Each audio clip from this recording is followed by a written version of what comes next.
হাসির রাজা, জ্ঞানের রাজা, রসিক রাজা।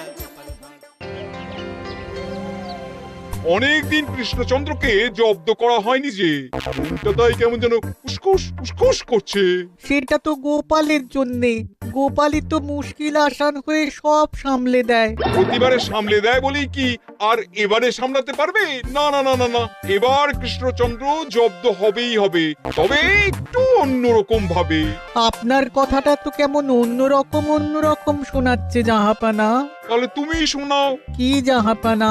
আমার কত ধনরত্ন আছে সেটা কি তোমার জানা আছে উচিত? না জাহাপানা, তবে জানার আগ্রহ আছে বিস্তর। শুধু তোমার কেন, আরো অনেকেরই আগ্রহ আছে শুনলাম, আর সেটা যতক্ষণ না জানা যাচ্ছে ততক্ষণ মনটা কেমন খচখচ খচখচ করে। করে বই কি, এই তো প্রশ্নটা শোনার পর থেকেই আমার মনটাই কেমন একটা উসকুস উসকুস করতে শুরু করে দিয়েছে। আমার হাতে একটা অস্ত্র চলে এসেছে, এবার তাই আমি এমন এক প্যাঁচ কষবো যে কৃষ্ণচন্দ্র মনে মনে কিছুতেই শান্তি পাবে না, আর তাকে অশান্তিতে রাখতে পারলে আমার যে কি শান্তি কি শান্তি, কি বলবো।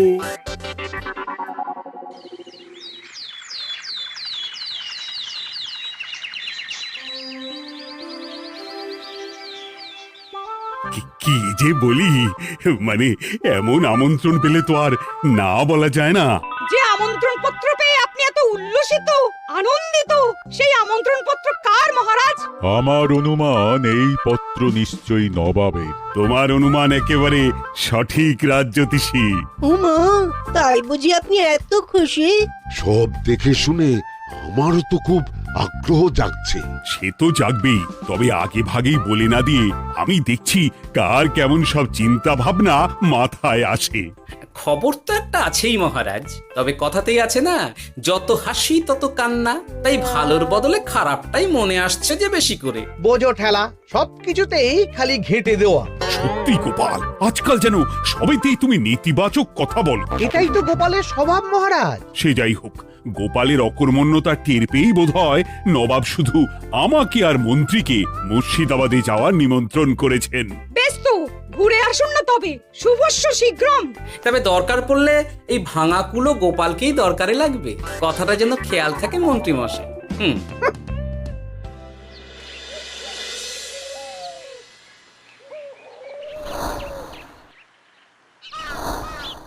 খেয়াল করেছো গিন্নি, আজকাল আমি কেমন কথায় কথায় গোপালকে চুপ করিয়ে দিচ্ছি? কেন গো, কি হলো আবার? হবে আবার কি, নবাব বাহাদুর আমাকে আর মহারাজকে নিমন্ত্রণ করেছেন তার খাস মহলে। ও শুনে যে আমার কি আনন্দ হচ্ছে। ও, তাহলে এই ব্যাপার।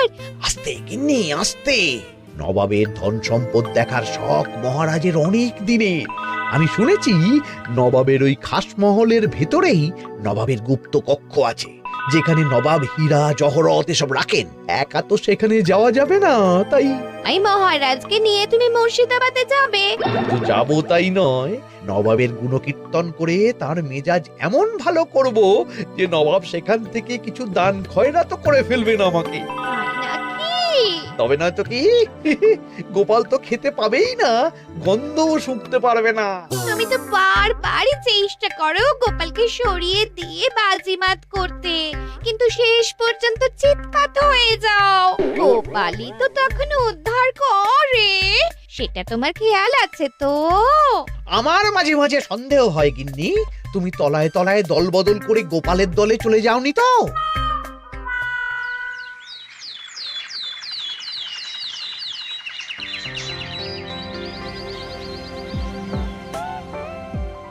এবার বুঝলে তো দাদু, আমরা কিন্তু তোমারই দলে।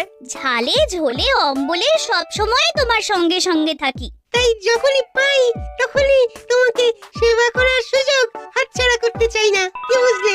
তাই বলে পড়া ছেড়ে তোরা এখন দাদুকে হাওয়া করছিস? তুমি বুঝবে না দিদা, দাদুকে শুতে বসতে হাতে রাখলে লাভ আছে।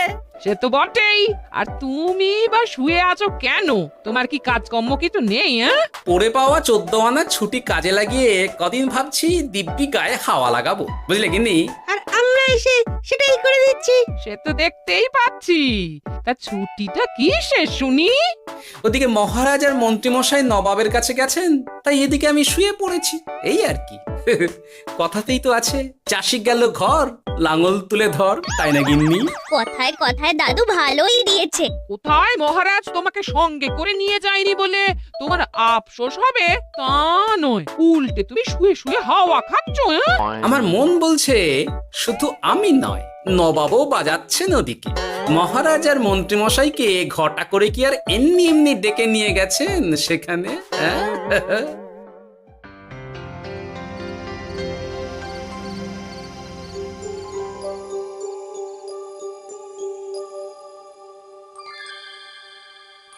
ডেকে নিয়ে এসে নবাব যে ঠিক কি করতে চাইছেন সেটাই তো বুঝতে পারছি না। অত বোঝার কি আছে মহারাজ? খাবো, শোবো আর গুপ্ত কক্ষে ঢুকে নবাবের সঞ্চয় দেখব, তাহলেই তো হবে। তাই কি আর হবে কে জানে। না না, জানতে তো আমাকে হবে। এখানে এসে তোমাদের কোনো অসুবিধা হচ্ছে কিনা সেটা আমাকে জানতে হবে না? আপনি কিচ্ছু ভাববেন না জাহাপানা, ব্যবস্থা সব করাই আছে। না না, এমনিতে কোনো অসুবিধে নেই, তবে একটা অস্বস্তি হচ্ছে বটে। আসলে মহারাজ বোধহয় মনে মনে ভাবছেন নবাব বাহাদুর নিশ্চয়ই তাকে ডেকে এনেছেন তার গুপ্ত কক্ষে কত মণিমাণিক্য ধন সম্পদ আছে সেটা দেখানোর জন্য। তাই নাকি? মানে এখানকার হিরে, সেখানকার চুনি, অমুক দেশের পান্না, তমুক দেশের মুক্তো। শুধু কি তাই, আরো কত কি। হ্যাঁ হ্যাঁ, সেগুলো যতক্ষণ না দেখতে পাচ্ছেন ততক্ষণ মহারাজ ঠিক স্বস্তি পাচ্ছেন না। এই যে কৃষ্ণচন্দ্রের যে আমার ধন সম্পদ দেখার প্রবল ইচ্ছা আছে সেটা আমার ভালো মতোই জানা আছে। তবে সবাইকে তো সবটা দেখাতে নেই, আর সবার জন্য সবটাও নয়, তাই না? তাই কি জাহাপনা? তাই গুপ্ত কক্ষের ভেতরে কি আছে সেটা না হয় না দেখাই থাক। না না, তোমরা বরং খানা পিনা করো গিয়ে, হ্যাঁ, বিশ্রাম নাও। উজিত তোমাদের খেয়াল রাখবে, কেমন? এই রে, এটা কি হলো? কি আবার হবে? তোমার পাল্লায় পড়ে মান সম্মান সব গেল। এর থেকে আমার কৃষ্ণনগরই ভালো।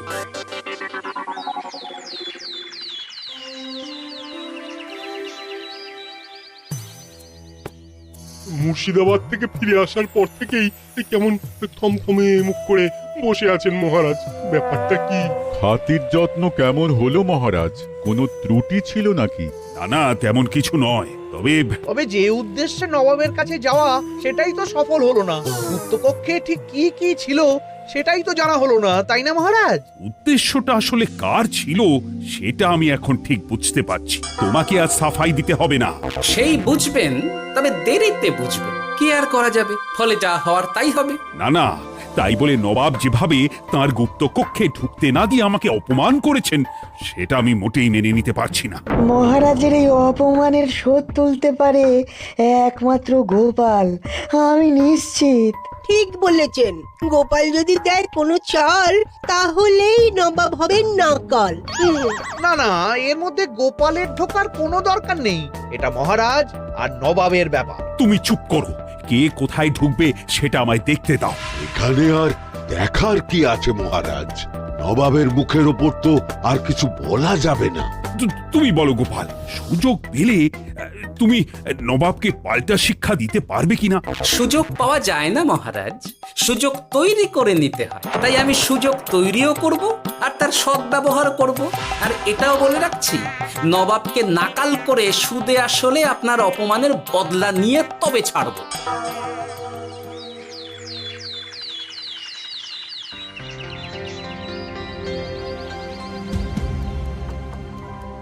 কি হলো জাহাপানা, আপনি যেমনটা চেয়েছিলেন তেমনটাই তো হলো।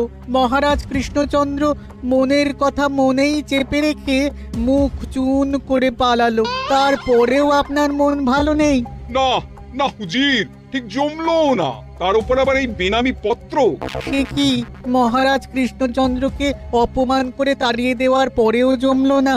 হ্যাঁ, আর কোন পত্রের কথা বলছেন জাহাপানা? কে পাঠিয়েছে, কোথা থেকে পাঠিয়েছে কিছুই বুঝতে পারছি না। তবে দু চার কথা যা লেখা আছে এতে, তাতেই তো চোখ কপালে উঠেছে। আমার খাস মহলের ব্যবস্থাপনায় নাকি ত্রুটি আছে, অতিথি আপ্যায়নে বিস্তর গলদ। সেটা আবার 5 কান? এই না মানে এক কান হলো কি করে? কানাকানি হোক বা না হোক, জানাজানি হতে কিন্তু দেরি নেই। নাও থালা সামলাও, এদিকে গোপালও এসে হাজির। এমনি এমনি কি আর এসেছি জাহাপনা?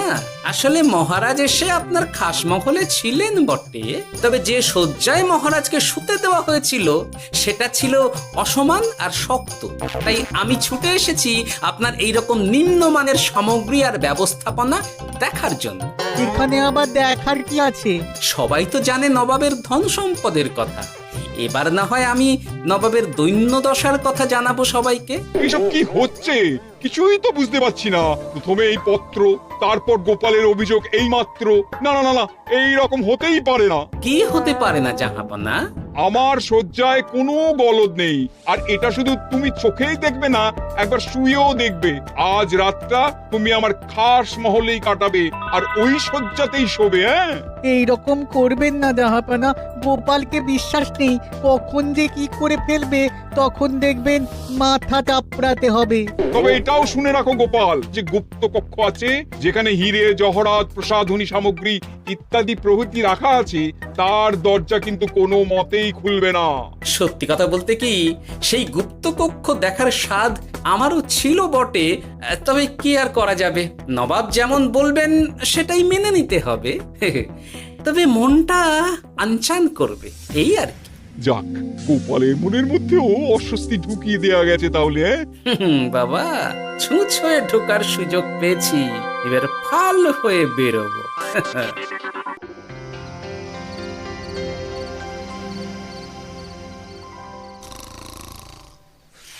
আপনি কিচ্ছু ভাববেন না জাহাপানা, গোপালকে আমি চোখে চোখেই রেখেছি।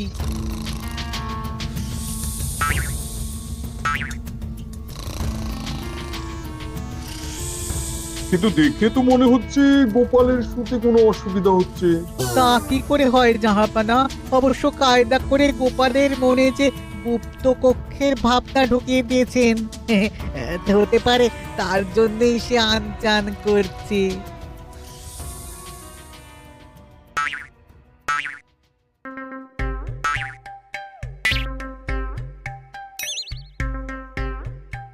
ওই দেখো, গোপাল হঠাৎ কি শুরু করেছে। তাই তো, কিন্তু কি করতে চাইছেটা কি? কি হলো গোপাল, কিছু বলবে নাকি? এ কি, আমি কোথায়? ও, এটা তো রাসমহলই মনে হচ্ছে। এখানেই তো তুমি ছিলে, কি মুশকিল। আচ্ছা, তোমার অসুবিধাটা ঠিক কোথায় হচ্ছে বলো তো? না না, শুতে তেমন কোনো অসুবিধা বোঝার আগেই তো অন্য অসুবিধা শুরু হয়ে গেল। আসলে সত্যি সত্যি তো আর গুপ্তকক্ষে ঢুকতে পারিনি, তাই স্বপ্নে ঢুকেছিলাম মনে হলো।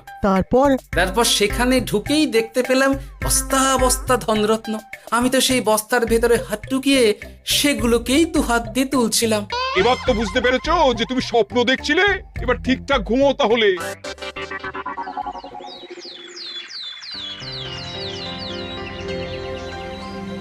কাল রাতে গোপাল আচ্ছা ঝামেলায় ফেলেছিল। কবে ফেলে না জাহাপানা? আমাকে নিয়েই আলোচনা চলছে মনে হচ্ছে। ভুল কিছু মনে হয়নি, সে যাই হোক। এখন বলো দেখি, খাস মহলের শয্যাটা কেমন ছিল কাল রাতে? সে আর কি করে বলি জাহাপনা, স্বপ্ন দেখার চক্করে ঘুমের দিকে তেমন মন দিতে পারিনি যে। গোপাল মানেই গোলমাল, আবার বাহানা দিতে শুরু করেছে। তাই বলছিলাম কি, আর এক রাত না ঘুমোলে ঠিক মতো বলতে পারবো না। বেশ তো, আর এক রাত থাকো না হয়, তবে আমারও একটা শর্ত আছে। আগের রাতে তুমি স্বপ্নের ঘরে যা কাণ্ড ঘটিয়েছো না, তাতে জাহাপানা খুব বিরক্ত, বুঝতে পারছো নিশ্চয়ই। বুঝেছি তো, তবে যে কোনো শর্তেই আমি খাস মহলে শুতে রাজি।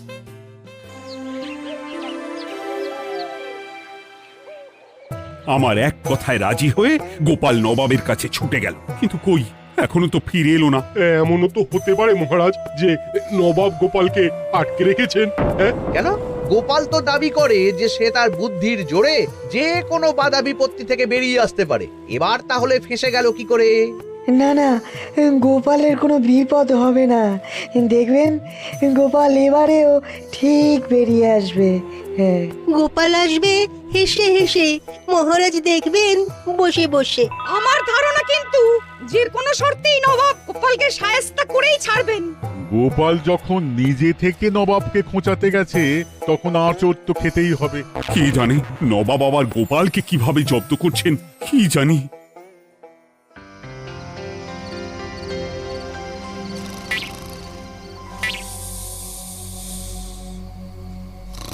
ব্যবস্থাপনায় কোনো ত্রুটি নেই জাহাপানা, তবে আজ গোপালকে না আচ্ছা জব্দ করা হয়েছে জাহাপানা। গোপালকে আজ আর বালিশ দেওয়া হয়নি। এমনটাই তো নির্দেশ দিয়েছিলাম। দেখি আজ মনে হচ্ছে গোপাল বিশেষ ট্যাপও করতে পারবে না। কিন্তু এ কি, গোপাল যে আবার উসখুস করছে। তাই তো দেখছি। এক্ষুনি গোপালকে ঘুম থেকে ডেকে তুলে দিতে হবে, না হলে আজ আবার একটা অনিষ্ট করবে। না না, আজ আর কিছুই করতে পারবে না, বালিশই তো নেই।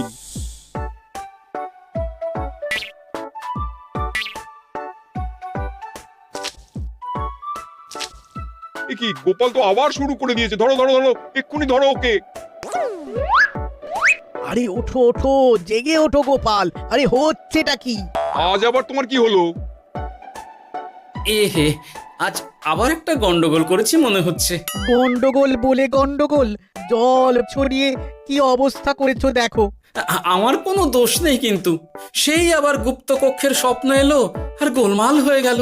আজ আবার কেমন স্বপ্ন এলো? গুপ্তকক্ষের যেদিকে আরব আর পারস্য দেশের আতরের সম্ভার ছিল, স্বপ্নে সেই দিকে ঘুরছিলাম আজ। সেগুলো ছড়িয়ে ছড়িয়ে দেখতে দেখতেই স্বপ্ন ভেঙে গেল। বটে, দাঁড়াও, কাল সকালই তোমার ব্যবস্থা হচ্ছে।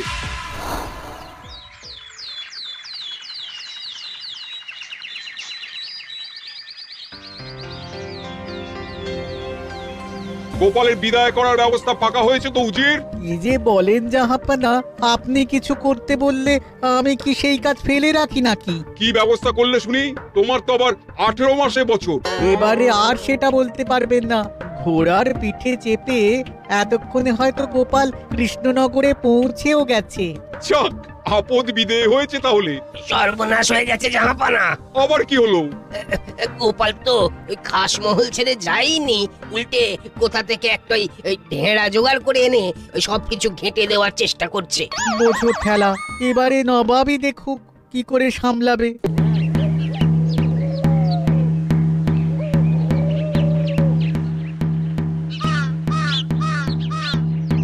শুনুন শুনুন শুনুন। আরে আরে আরে, আরে কি শোনাচ্ছটা কি গোপাল? এখনো শোনাইনি, তবে শোনাবো শোনাবো ভাবছি। সবাইকে জানাতে গেলে এই ঢাড়া পেটানো ছাড়া আর উপায় কি? কিন্তু জানাবেটা কি? এই যে নবাব যে অতিথিদের ডেকে এনে তাদের নিশ্চিন্তে ঘুমোতে দেওয়ার ব্যবস্থা করতে পারেন না, এটা তো সবার জানা দরকার। কি বিপদ! না না না না, এই বদনাম নিয়ে আমি গোপালকে কোথাও যেতে দেবো না। তাহলে কি করতে হবে জাহাপানা? আজ ও রাতে গোপাল খাস মহলে শোবে। এই তো এবার পড়েছেন গোপালের জালে।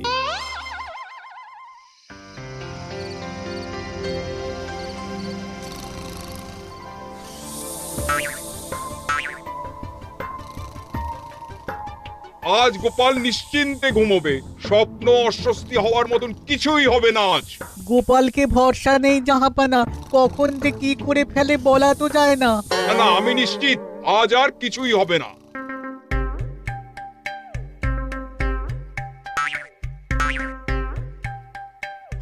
হবে না বলতে বলতেই হতে শুরু করেছে জাহাপানা।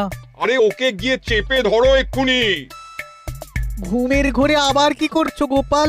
এবার আবার কি হয়েছে? আবার কি স্বপ্ন দেখছিলে নাকি? কি মুশকিল হলো বলুন তো দেখি। গুপ্তকক্ষে ঢুকতে পারিনি, কিন্তু তার স্বপ্ন দেখা তো থামছে না। তার মানে? আজ স্বপ্নে দেখছিলাম গুপ্তকক্ষের একদিকে দামি দামি রেশমি কাপড়, মসলিনের বিপুল সম্ভার, ওই সেগুলোই টেনে টেনে দেখছিলাম আর কি। তাই বলে পর্দা ধরে টানাটানি করতে হবে? ওই দেখুন, ওগুলোকেই তো মসলিন ভাবলাম। না না না না, এবার আমি মনে মনে স্থির করে ফেলেছি এই ঝামেলা থেকে বেরোবার একটাই উপায়, আর সেটাই এবার আমি করব।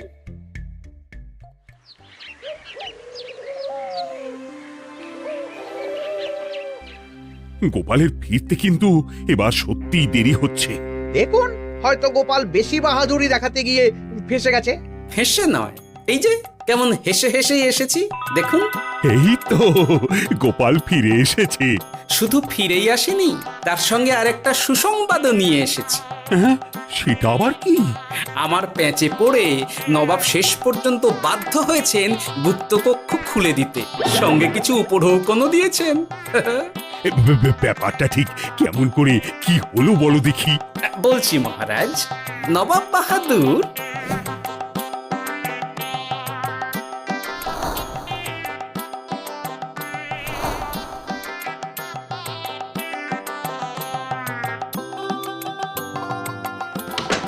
এসো গোপাল, তোমার জন্য আমি গুপ্ত কক্ষের দরজা খুলেই দিলাম। তবে খবরদার, আবার উল্টো পাল্টা স্বপ্ন দেখে ঘুম নষ্ট হওয়ার বাহানা দেবে না।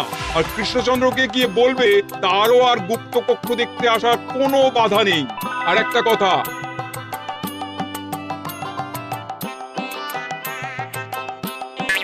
এইসব নিয়ে খুশি থাকো, তবে নবাবের খাস মহলের নিন্দে করে আবার ঢেঁড়া পিটিও না যেন। এমনিতেই সেই অভিযোগপত্র নিয়ে নবাব বাহাদুর চিন্তিত। সেই চিন্তা ঝেড়ে ফেলুন জাহাপনা, কারণ ওটা আমারই দুষ্ট বুদ্ধির ফল। অবস্থা বুঝে ওই ব্যবস্থা আমিই নিয়েছিলাম। হ্যাঁ, আগে হ্যাঁ। সাবাস গোপাল, তুমি তাহলে শেষমেশ যে কোনো উপায়ে নবাবকে মাথা নোয়াতে বাধ্য করলে। আপনাকে কেউ অসম্মান করলে আমি যে নিজেকে সামলে রাখতে পারি না মহারাজ। সত্যি গোপাল, তোমার তুলনা হয় না। হাসির রাজা জ্ঞানের রাজা রসিক রাজা